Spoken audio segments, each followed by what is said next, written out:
What's going on, family? Scrap of Boxing Museum of the Forgotten Fisticuffs series. We're going to continue with the great club fighters. These were men.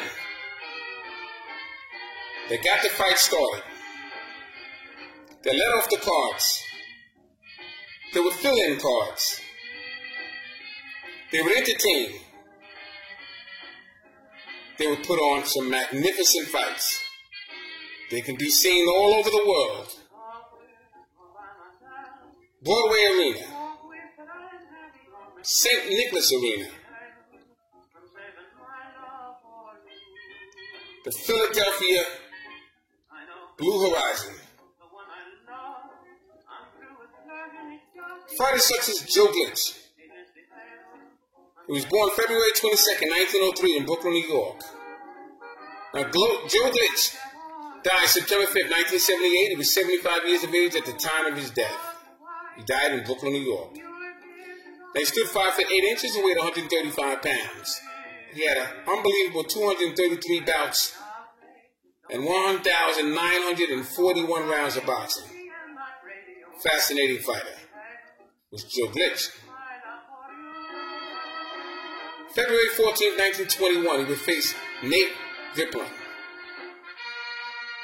He would defeat him by second round knockout. September 9, 1921, he would face Kid Spex. That would be Kid Spex's professional debut. He'd defeat him. September 17, 1921, Jesse Coffin. That would be Jeffrey Coffin's professional debut. He would defeat him. Knock him out in 2 rounds, scheduled for 4. September 17, 1921, he would have 2 fights that day. October 10th, 1921, Harry Gardner. Defeat him, knocking him out in 2 rounds, scheduled for 4. December 15th, 1921, Frankie O'Neill, 4-round draw. December 31st, New Year's Eve, 1921, Mike Dundee. He would defeat him by knocking him out in 2 rounds. Joe Glitch had a very good punch, especially early on in his career. February 11th, 1922, Joe Mickle. He would defeat him in 10 rounds, scheduled for 10. November 4th, 1922, Kid Butler, 12-round decision. He would defeat Kid Butler in spectacular fashion. June 11th, 1926, Cowboy Eddie Anderson. He would defeat him. At that time, Eddie Anderson had a fighting record of 58-22 with 1 draw. He would face Dick Finnegan. Defeat him. Chicago's Ray Miller. Ray Miller was a knockout machine. And he would lose to Ray Miller. Al DeMonte. He would lose to him. March 31st, 1927, he would face Benny Bass, Philadelphia fighter. 2-hand puncher. He would lose to Benny Bass. Andre Rotis, Bobby Jones. He would face Benny Bass 4 times. He would face Bobby Garcia, Doc Snell, Johnny Jaddock. He would be a former junior welterweight champion. Baby Joe Gans, Jimmy McLaurin, future welterweight champion.